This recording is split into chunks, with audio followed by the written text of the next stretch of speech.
Autopsie d'un trade, volume 1. Enfin, je l'espère, je compte sur toi pour me dire à la fin de la vidéo en commentaire si tu souhaites que je répète ce format. On va analyser 3 trades qui étaient prenables. Le premier était sur EURUSD. Sur EURUSD, donc aujourd'hui le 15 avril, on avait une vente qui était relativement intéressante. Pourquoi? Si on regarde le price action, on a eu un prix fort haussier, puis on casse à nouveau les structures, le prix fait sa vie, là, ainsi de suite. Et là, choche. On n'est plus haussier, on passe baissier. À partir de là, qu'est-ce qu'on peut avoir? On a déjà du monde qui s'est positionné par le biais de cette cassure de structure. Et ça saute aux yeux de tout le monde. Donc on va avoir des BO, je vais mettre BOS, puisqu'il n'y a pas que les stratégies breakout, excuse-moi, avec des stop loss qui sont ici pour les BE, et possiblement des SMC qui vont vouloir se positionner. Qu'est-ce qui est à l'origine de ce choche? On a cet order block, là. D'ailleurs, du coup, j'ai mis BOS, mais c'est un choche. Donc, on a des SMC qui vont certainement vouloir se positionner ici. Bingo, le prix retape à l'intérieur. Des SMC qui se positionnent. Et ensuite, pendant l'ASIAN, le prix continue sa vie, nous crée un mouvement baissier, un mouvement haussier, et là, on casse. Donc, on a quoi? On a des nouveaux BO qui vont rentrer possiblement ici. Avec des stop loss qui sont où? Qui sont là. Nos SMC qui étaient positionnés dans cet order block vont voir quoi? Vont voir un gros BOS. On a Shosh, on a une nouvelle structure baissière qui se crée, donc BOS, et ils vont faire quoi? Ils vont se mettre à break-even. Donc leur entrée est ici, dans cette OB là, et donc vont se déplacer à break-even. Que fait le prix ensuite? Parce que là, en l'occurrence, on voit qu'on a que des vendeurs et aucun acheteur. Pas de souci. À la fin de l'ASIAN, le prix commence à ralentir. Il crée une consolidation. Ce qu'il faut comprendre, et ça c'est un petit tips que je te donne, un order block, ce n'est pas systématiquement un mouvement baissier ou haussier avant une hausse ou avant une baisse. Un order block, c'est pas forcément ça ou ça. Non. Un order block, comme son nom l'indique, c'est un bloc d'ordre, un bloc qui est mitigate. Voilà pourquoi je travaille énormément avec les FDG, puisque les order blocks me sautent aux yeux. Donc, cet ensemble-là, ici, cette conso, aussi moche soit-elle, est un order block. Et que fait le prix? Regarde bien. On part à la hausse, on éclate nos vendeurs, ici, nos BO qui sont ici. J'ai oublié de te préciser, mais les BO précédents ont fait quoi? Ils ont trail stop, donc ils ont sauté aussi. Plus aucun vendeur placé dans l'immédiat. Le niveau existe toujours, mais il n'y a plus de vendeurs placés. Par contre, qu'est-ce qu'on fait ensuite? On repart à la baisse, on retape cet order block qui a fait quoi? Qui a cassé des structures, donc du monde qui se positionne à l'achat là-dedans. Puis, on casse de nouveau. Donc là, tout le monde est content. On peut acheter. Les gens se positionnent à l'achat, se font percer, et donc ceux qui voulaient acheter là-dedans, bah finalement, il faut continuer à vendre. Donc ils vont faire quoi? Ils vont changer de vision et vouloir vendre ici. Pourquoi ici? On a l'order block qui crée la cassure. C'est toujours la même histoire.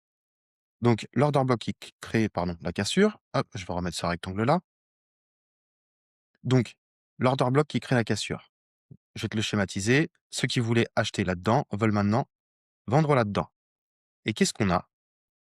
On voit que le prix, pendant Londres, offre des réactions dans cet order block. Ça veut dire quoi? Ça veut dire qu'on a du monde qui vend. Et entre-temps, qu'est-ce qu'on a? On a un order block ici qui est retesté. Je te rappelle qu'on a cassé la structure à la hausse, donc des acheteurs qui se positionnent. Et c'est pas moi qui le dis, c'est le prix. Regarde le rejet. Le prix arrive dessus, boum, il rejette. Donc on a des vendeurs ici, là, je vais mettre leur stop loss, et des acheteurs ici. Stop loss, le prix part à la hausse, éclate nos vendeurs un peu pressés, qui continuent toujours le même cirque, à retourner leur veste et à vouloir racheter possiblement dans le mouvement baissier qui a cassé la structure. Donc, on a des nouveaux acheteurs qui se positionnent là-dedans, on a des acheteurs qui sont positionnés là-dedans, on a du monde qui veut acheter depuis ce fort mouvement haussier, donc aucun vendeur et que des acheteurs. À quel moment les vendeurs vont recommencer à s'y intéresser? Quand on va casser des structures.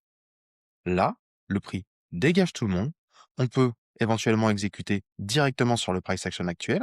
Sinon, et ça, c'est un petit cadeau, sinon, on peut attendre de voir le comportement dans le niveau qui est à l'origine de la cassure. Donc là, le graphique risque de devenir chargé. Je le charge pas du tout comme ça d'habitude, mais là, c'est pour que tu puisses comprendre. Dans ce mouvement-là, ici, on a du monde qui veut se positionner à l'achat. Et je vais me mettre en replay pour te montrer ce qui se passe sur du M1. Là, voilà. Tu vois que dans ce mouvement-là ici, on casse, on offre des réactions, mais rien qui induit réellement des acheteurs. On n'a que des vendeurs qui se positionnent par le biais des petites cassures de structure. Éventuellement du monde qui rentre en break and retest. Là, c'est pareil. Là, on a peut-être des SMC. Bref, on a du monde qui vend et les stop loss commencent à s'installer petit à petit sur ces niveaux. Donc après, il faut comprendre comment chaque style de trading manage. Mais regarde bien ce qui se passe. Là, on a toujours du monde qui achète. On a du monde qui achète en dessous. Et là,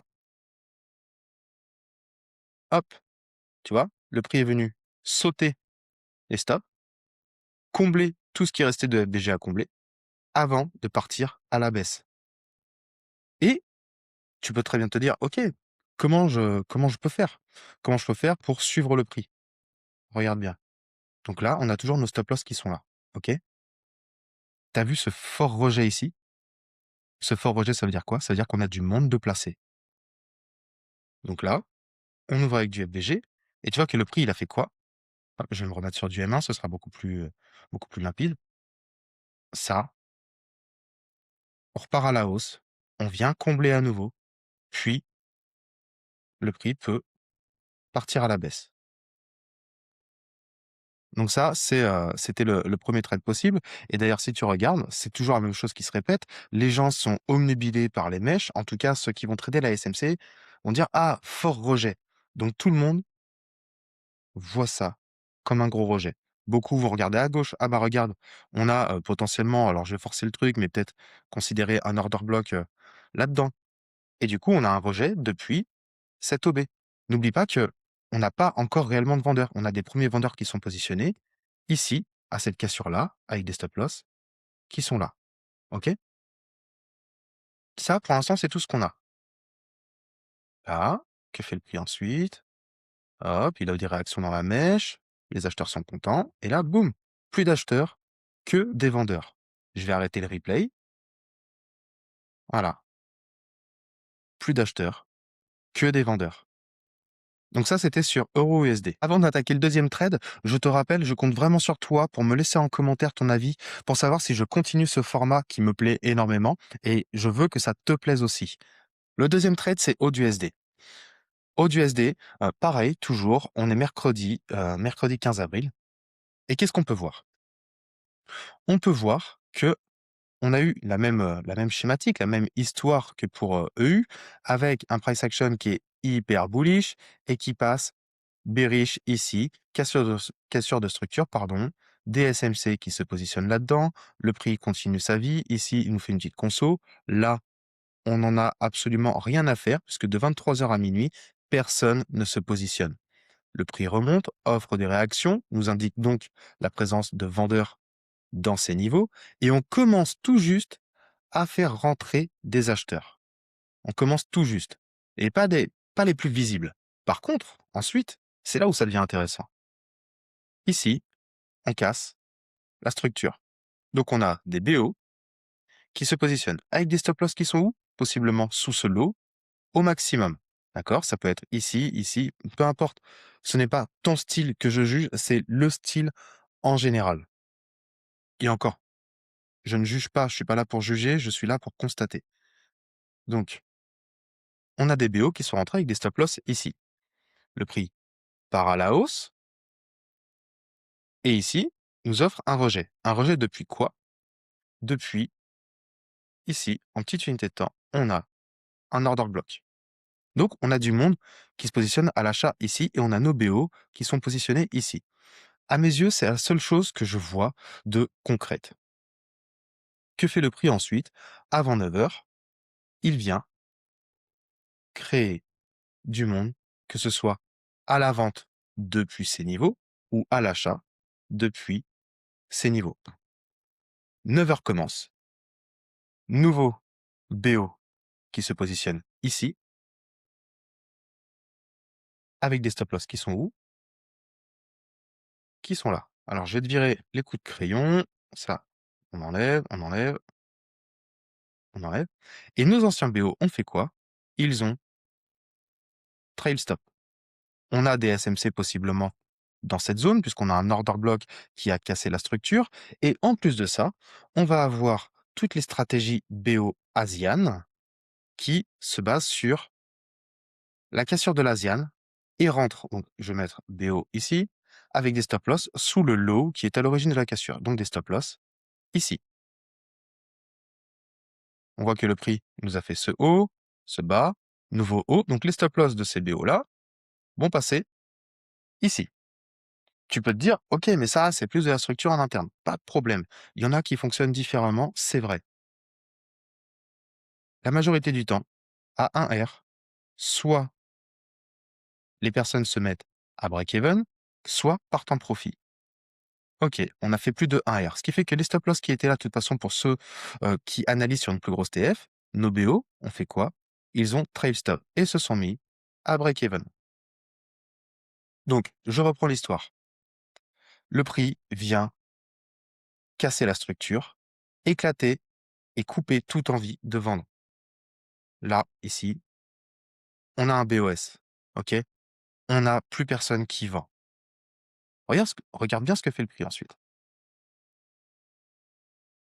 On crée une structure baissière ici. Et là, on a un fort rejet depuis ces niveaux. Ce qui est logique. Toutes les liquidités présentes sur le marché étaient là.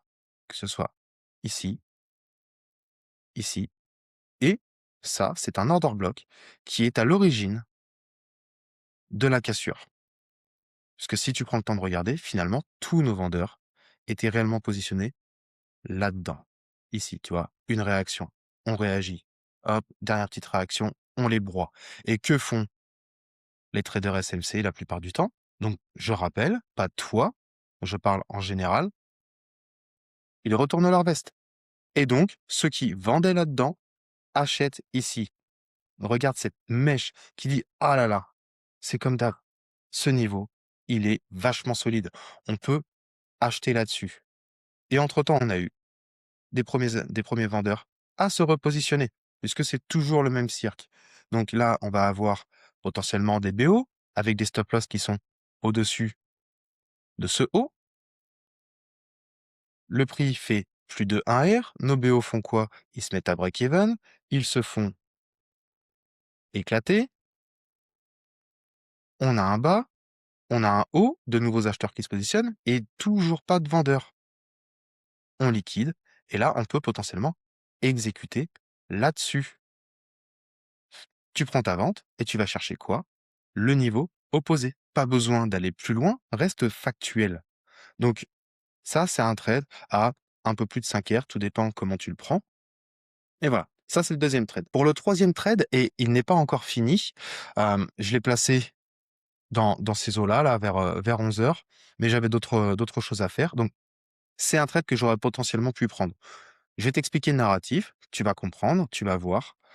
Ça reste toujours la même logique. Donc, si on prend le temps de regarder, on a un énorme OB ici, dans lequel on a constamment des rejets.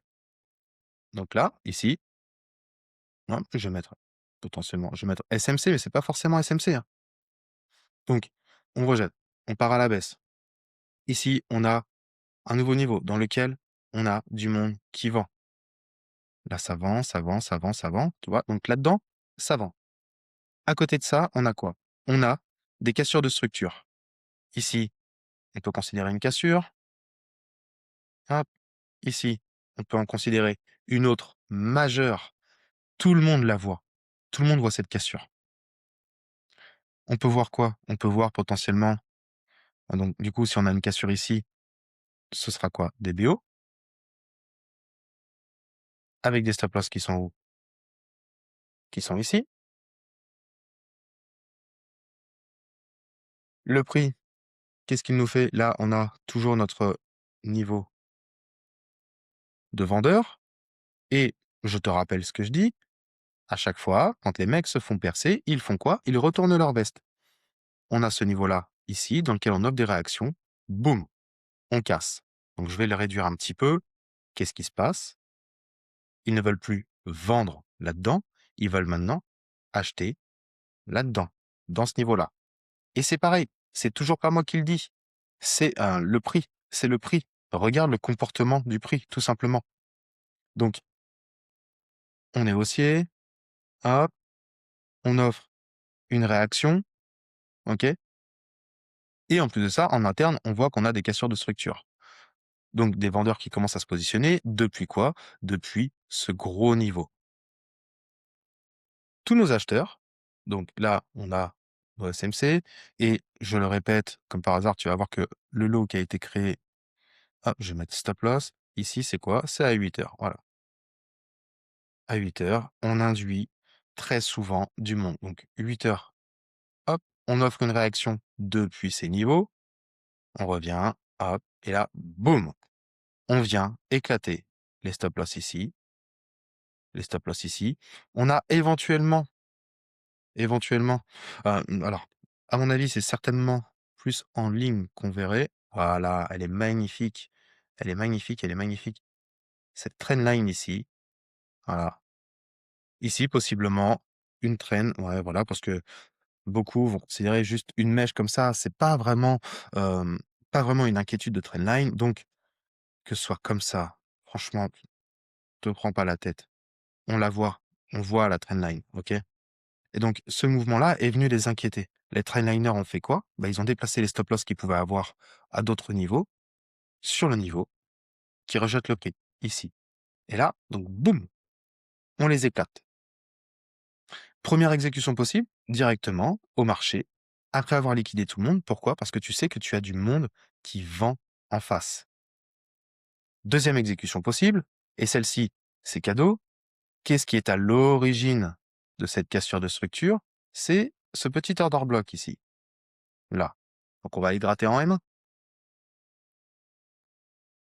En M1, on a quoi? On a l'order block, ici, voilà, dans lequel le prix offre des réactions, du monde qui vend, on crée un bas, hop, cassure de structure, donc les vendeurs, ils sont contents, on n'a toujours pas d'acheteurs, et donc, il y a un trade qui était possible, ici, prendre ça par là, stop loss là, pour aller chercher quoi? Toujours la même histoire, pour aller chercher nos vendeurs en face. Donc là, ça fait un gros SL. Il y a des méthodes pour avoir des stop loss plus optimisés, des entrées plus optimisées. La plus belle entrée, selon moi, c'était de rentrer directement au marché ici. Pourquoi? Parce que les institutions n'ont pas besoin de setup. Elles n'ont pas besoin de setup. Elles liquident et elles injectent. C'est aussi simple que ça. Donc ça, c'est un trade qui t'offre approximativement 10 R. Donc si on fait le récap des 3 trades, on a approximativement 9-10 R sur USD JPY, 5 R sur AUD et 6 R sur EURUSD. Voilà. J'espère que ce format t'a plu. Je te le rappelle, mets en commentaire comme quoi ça t'a plu et je reproduirai ce genre de format. Si ça t'a pas plu, n'hésite pas à me le dire aussi et on se voit la semaine prochaine.